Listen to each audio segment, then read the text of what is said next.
Hi folks in the Film Lab, my name is Matt Brown and I'm a filmmaker, and if you've been watching these videos you know that I'm going to be shooting a movie that takes place entirely in an elevator. I did my recce, decided not to shoot it on location, decided to build it instead, and then last week we built these flats and they're great, but they look nothing like an elevator. So now we have to worry about the noble art and science of set decoration.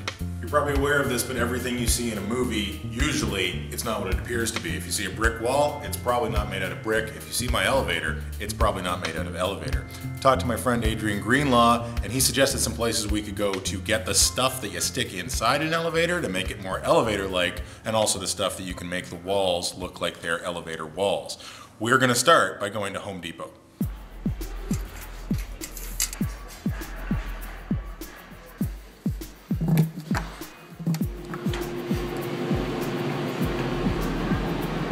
Elevator handrail.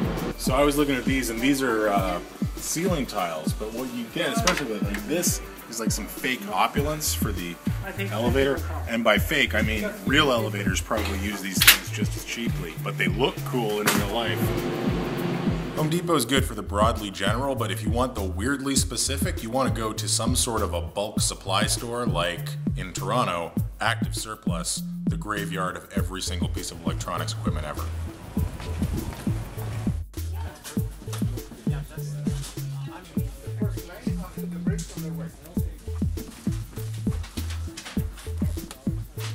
This stuff would be good for like detailing and stuff like that, like lights on elevator buttons. And this, like I can't actually believe they have one of these. Like this would be your LED countdown for the elevator. I mean, it's 15 bucks and we'd have to figure out a way to make it work.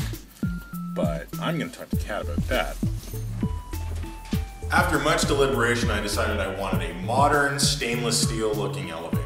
We built the surface of the flats out of masonite, which is nice and smooth and good, but looks absolutely nothing like metal. Now, like the alchemists of old, we have to turn wood into stainless steel, and Adrian suggested that we go to a store called UB Signs and get gigantic vinyl stickers that look like metal.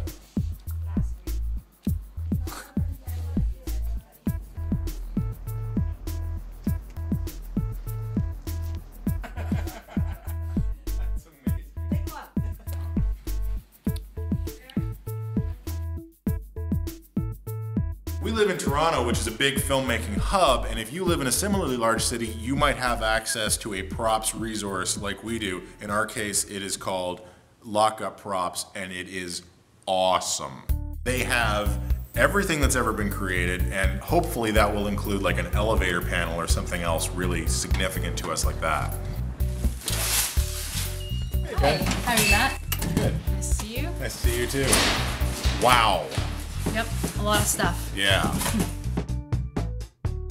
So tell me all about Lockup Props. Well, we are a large prop warehouse that rents to movies and television, and we have about 36,000 square foot of space. So where do you source all this stuff from? Like, where does it come from?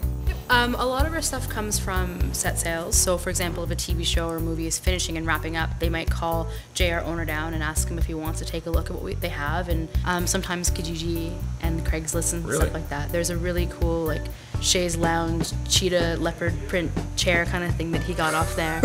And at the same time too, some people who are customers who do come in on a regular basis will call and say they have some things and ask if we want them. Right. So what kind of things do you actually have here, besides like everything? You name it, for the most part, we have it.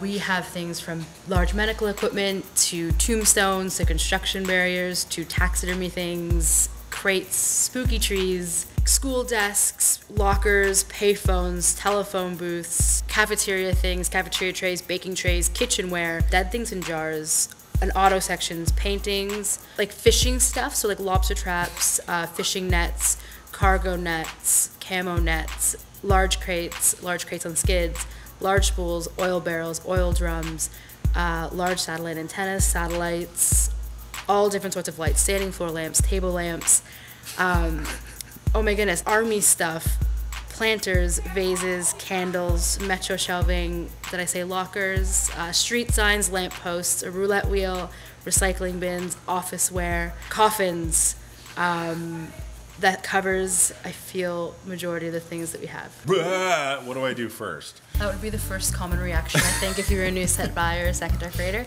Well, what you would do is people usually come in with a plan as to what sort of things they need, and larger things, so for example, the crown and anchor or any of the lanterns behind me, you'd put a tag on it with your company name, the date it's being picked up, that sort of thing. We charge by the week, and that's... I just whip out my credit card and off we go? We actually don't do credit card. We only take cash or check. Good thing I asked. Yes, very good thing. Is there anything you don't have? There's, I would say, one thing that on a fairly frequent basis we get asked for, and that would be a king's throne. We don't have one. Well, that and real Oscars. We've been getting a lot of requests for real Oscars, and that's one thing we don't have either. But the throne is the one thing that people request a lot that we do not have. Can I take a look at those elevator panels? Of course, they're down here. Oh, man. That's in the ballpark of, I mean, certainly enough stories, which is nice. And this one doesn't light up, right? No.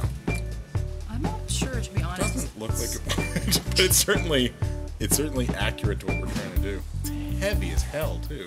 Well, this is now a strong contender. Our shoot's in March, so. Well, this was excellent. Thank you so much. I'll give you a call when we know what we want to do. Yeah, for sure. Just let us know. We can put it in a cart, throw a tag on it, that kind of thing. Cool. Thanks again. No problem. Have a good day. You too. So now we've sourced out a bunch of different options. We've got to take those away, crunch some numbers, figure out what we actually want to do. Then we're going to get everything together and we are going to finally build us a set. Stay tuned to thesubstream.com. Next week, we are building an elevator. We're building it right here in